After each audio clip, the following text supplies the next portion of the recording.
Et oyez, je reviens pour expliquer un petit point qui est assez intriguant dans les règles, à savoir, est-ce que tout est esquivé dans ce jeu ou pas, ou déséquilibré, hein.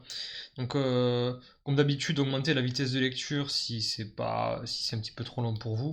Alors, c'est quoi le délire? C'est qu'en fait, il y a peut-être certains qui se posent la question sur les règles. J'ai la page directement, c'est la page 20 du livre qui dit que si vous esquivez, votre chasseur ignore l'attaque ennemie dans son intégralité. Voilà, c'est qu'on esquive, hein. Ils disent par contre, cependant, cette esquive n'affecte que vous. L'attaque peut toujours provoquer un déplacement de l'ennemi ou infliger des dégâts collatéraux à d'autres chasseurs. Alors, en fonction de la VO ou de la VF, etc., eh bien, ils laissent penser qu'il peut y avoir pas que ça en fait. C'est-à-dire qu'ils disent que oui, mais si l'ennemi se déplace ou s'il fait des dégâts collatéraux, ben votre esquive ne sert à rien. Donc moi j'ai fait tout un petit listing, et vous allez voir pourquoi je fais aussi cette vidéo, pourquoi j'explique ça. J'ai fait un listing en fait d'effets ennemis, donc je vais montrer des exemples, là j'ai des cartes, qui est des effets ennemis en fait qui selon moi, c'est toujours ça, hein, ne sont pas esquivés. Comme par exemple, là, ils ont indiqué que c'était les déplacements d'ennemis, etc. Alors, maintenant que je vous ai euh, parlé des règles, donc de la règle qui laisserait penser, parce qu'ils disent toujours provoquer un déplacement de l'ennemi ou infliger des dégâts collatéraux. Donc on ne sait pas s'il y a que ça ou s'il y a d'autres choses. Et moi, ce que je pense, c'est qu'il peut y avoir autre chose. Et en plus de ça, ce qui favorise un petit peu ce que je dis, c'est que ça expliquerait du coup l'équilibre entre la compétence, donc les cartes attributs compétences, les bleues, et les vertes, endurance. Puisque si on n'applique pas ça, eh ben, les cartes endurance, ben, elles sont vraiment, vraiment trop fortes comparées aux cartes compétences. Mais pour moi, ces cartes sont équilibrées. Je veux dire, c'est ce que recherche l'auteur. C'est aussi une raison pour laquelle, pour moi, c'est évident. Vous allez vite comprendre.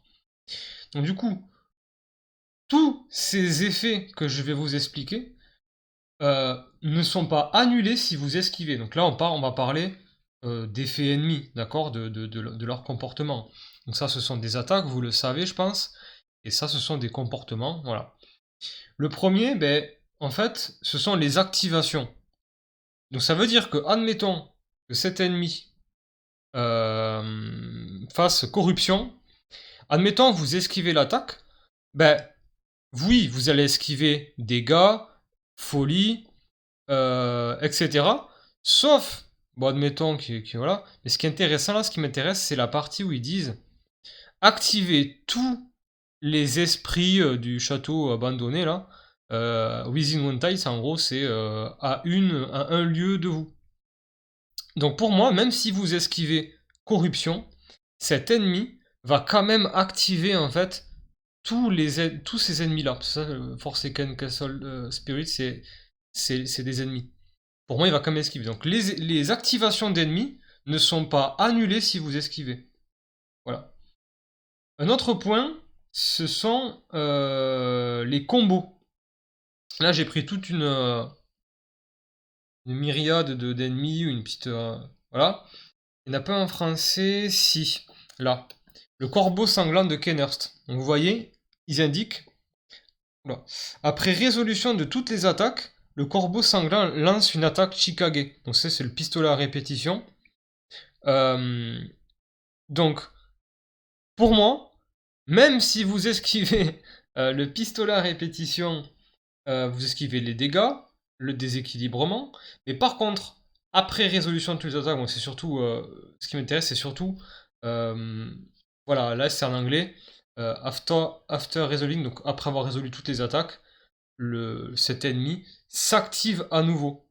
Donc pour moi, même si vous avez esquivé, ça n'empêche pas l'ennemi de s'activer une autre fois et de vous faire une nouvelle attaque, durant laquelle vous allez pouvoir esquiver aussi. Vous voyez ce que je veux dire? Voilà pour ce deuxième effet. Notre effet, ce sont les autres cibles, mais là, vraiment, ça, vous le savez de toute manière. Pour le buveur de sang, ciblez tous les chasseurs sur cette case. Là, cet effet, je suis désolé, même si vous esquivez, ben, tous les autres chasseurs seront quand même ciblés. D'accord? Vous n'allez pas esquiver ça pour l'annuler. Ça, c'est indiqué dans les règles. Alors, je tiens à préciser que je maintiens quand même que vous faites ce que vous voulez, évidemment, et que moi, c'est juste une question que je soulève. Après, je vous avoue que c'est quelque chose que j'utilise. D'accord? C'est oui, je l'utilise, je marche comme ça, en tout cas, dans mes parties. Ça permet aux ennemis, quand même, d'avoir, des fois, leurs effets, qu'ils puissent les faire, quoi. Ici, ce qui est intéressant, c'est les malus esquive. Non, là, c'est attaque. Je me suis trompé. Donc, admettons pour les boules de serpent. Donc, Racing Mass, donc du coup, l'attaque, je l'esquive. Ok, je vais esquiver le déséquilibrement et les 3 dégâts. Par contre, à la base, donc dès que je vais révéler ma carte spéciale, mon action spéciale, je vais voir qu'il va faire ça. Mais là, ça, je suis obligé de le prendre en considération. Donc, les attaques des chasseurs, l'attaque du chasseur et son esquive va subir -1 de vitesse pour tous les autres ennemis à une case de lui. Donc, même si j'esquive cette attaque, je suis désolé, mais s'il y a d'autres ennemis autour du serpent, mon esquive va subir -1 de vitesse. Pour moi, c'est tout à fait logique. J'ai peut-être d'autres exemples là? Non, je sais pas pourquoi j'ai pris celle-là. Voilà pour les malus esquive. Et pareil, s'ils disent ne peut pas être esquivé, excusez-moi, mais vous pouvez pas esquiver le fait que vous ne puissiez pas esquiver. Ça, c'est pas possible. L'autre, c'est les blocages. Ah, mais non, mais je me suis trompé, mais oui, c'est pour ça. Regardez. Les chasseurs empoisonnés subissent -1 sur leurs attaques, mais bon, ça, c'est un truc que je me suis trompé. Les blocages, c'est cela. Sur le slash des enfants de Rome. Donc là, si vous esquivez le slash, il bloque quand même un de votre attaque. Ça, c'est pas annulé. Hein. D'accord? Enfin, selon moi. Hein. Je le répète, on sait jamais. C'est vrai que c'est un petit peu confus. Mais si l'ennemi bloque, pour moi, même si esquive, il le fait quand même. Autre point, c'est le heal, donc le soin. Alors, je sais pas exactement ce qu'il y a marqué là, c'est en français, hein, d'accord, je sais pas un truc, mais ce qui est intéressant, c'est le soin. Même si j'esquive la frappe de récupération, ça n'enlèvera pas à la de Jura la capacité de se soigner, d'accord? Ça va pas l'annuler, selon moi. Voilà. Mais là, c'est particulier parce qu'il y a une condition particulière. Mais admettons qu'il y avait marqué que ça, il y a un ennemi, j'ai mal choisi l'exemple. Ensuite, il y a le déplacement. Ça, c'est indiqué précisément dans les règles que le chien enragé, si vous esquivez, ben, il va quand même se déplacer. Hein, ça va pas l'empêcher de se déplacer. Je pense que vous avez compris le concept au bout d'un moment, mais je continue quand même pour expliquer tous les effets qui peuvent être quand même appliqués par l'ennemi, même si vous esquivez. Hein. Ensuite, c'est les actions post-mortem. Bon, c'est le petit nom que je leur donne. Les actions post-mortem, c'est les fameux si patient monstrueux est tué, vous subissez 2 dégâts et poison, sauf s'il était déséquilibré. J'en ai un autre là, mais en anglais. Truc. 2 instant. C'est exactement le. Ah non, pas vraiment le même. Donc si vous esquivez râle d'agonie, c'est pas parce que vous esquivez que vous n'allez pas recevoir les dégâts qui sont ici. Hein. Si patient monstrueux est tué, donc oui, vous le tuez, enfin vous avez esquivé et vous l'avez tué, admettons. Même si vous avez esquivé cette attaque, pour moi, il fallait absolument le déséquilibrer pour éviter de se manger 2 dégâts et poison. C'est pour moi les actions post-mortem. Et c'est assez logique parce que c'est après, en fait, si vous voulez, dès que vous le tuez, il fait quelque chose après. Votre esquive ne dure pas éternellement, quoi. C'est pas en train de voler dans les airs. Hein. Et le dernier, c'est les actions modifiées. Là, on l'a en anglais. Je crois que voilà. Enemy Activation. Donc ça veut dire que si vous révélez la petite carte action, il y a marqué base, là vous remarquez quand même, admettons, on est dans l'activation d'un ennemi, et bien là, voilà, il faut quand même lire ça. Vous ne pouvez pas esquiver ça pour vous dire: «Ah ben du coup ça il le fait pas». Un style de donc à la place de faire cette attaque, la fleur fluorescente, va plutôt faire Quickened Orb, c'est sa capacité. D'accord? Vous pouvez pas l'esquiver ça, hein, vous pouvez beau mettre ce que vous voulez. Voilà pour tous ces petits effets. Et il y a forcément pareil pour les effets non déséquilibrés. Mais là, vous allez me dire, mais il est complètement fou. Ils disent clairement dans les règles que tout ce qui est déséquilibré, les ennemis, il fait rien du tout. Alors oui, mais il y a quand même quelque chose qui n'est... Il y a quand même des effets marqués, des textes qui ne sont pas déséquilibrés. Il faut faire attention.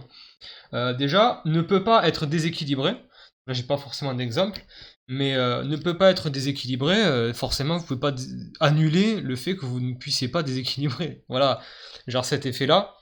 Désolé, hein, mais si vous déséquilibrez cet ennemi, ça marche pas. Hein. Voilà. Donc ça, sur ça, je pense qu'on est d'accord. Pareil, les actions modifiées que j'expliquais là juste avant, ceci, ça, même si vous déséquilibrez l'ennemi, vous avez été plus rapide. Si c'est l'activation de l'ennemi, selon moi, il faut qu'il fasse quand même ça. Parce que c'est un texte, en plus c'est en gras. Pour moi, c'est vraiment une indication. Si c'est l'activation des ennemis, il fait pas du tout ça, il fait ça. Voilà. C'est juste un repère, en fait, juste une information. Et là, peut-être, ce sera peut-être une surprise pour vous, mais si un ennemi, sur une action post-mortem, si vous déséquilibrez un ennemi, l'action post-mortem, que j'expliquais tout à l'heure ici, je crois, même si vous déséquilibrez le râle d'agonie, l'ennemi va quand même, si vous le tuez, vous infliger 2 dégâts et poison. Alors là, justement, il vous le précise, sauf s'il était déséquilibré, d'accord? Mais il y en a une autre, c'est vrai que j'ai mal choisi les trucs.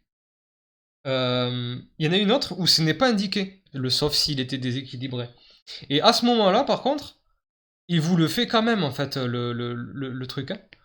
Parce que sinon, ça n'a pas de sens. Admettons qu'on fasse la règle, oh ben, on le déséquilibre, mais du coup, il fait pas son action post-mortem. Mais là, le fait qu'il dise sauf s'il était déséquilibré, du coup, ça n'a plus de sens. C'est complexe ce que je dis, mais il faut que. Je pense que c'est en le faisant qu'on comprend mieux. Je pense avoir fait le tour. Donc voilà, c'était pas long, les effets non déséquilibrés, il y en a très très peu. Il y a des choses qui sont logiques, et il y a ça qui, selon vous, je peux comprendre que ça puisse paraître un petit peu. C'est dommage que j'ai pas trouvé celui qui est l'action post-mortem qui dit qui se déroule, mais sans cette petite mention là, sauf s'il était déséquilibré.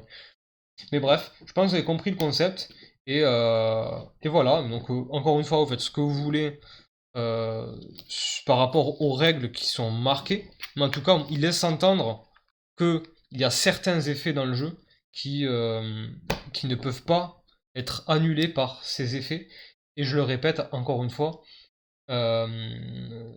ça permet aussi d'équilibrer, je trouve, les cartes endurance qui normalement, enfin, si on peut tout esquiver vraiment dans le jeu, je trouve ça vraiment mais trop trop fort, et en plus de ça, la compétence, le déséquilibre ne sert à rien de le jouer. Je veux dire, là au moins ça a du sens, ça permet de déséquilibrer honnêtement, et au moins ça annule vraiment tout. Et voilà. Bon ben merci d'avoir suivi la vidéo si c'est le cas, et à la prochaine.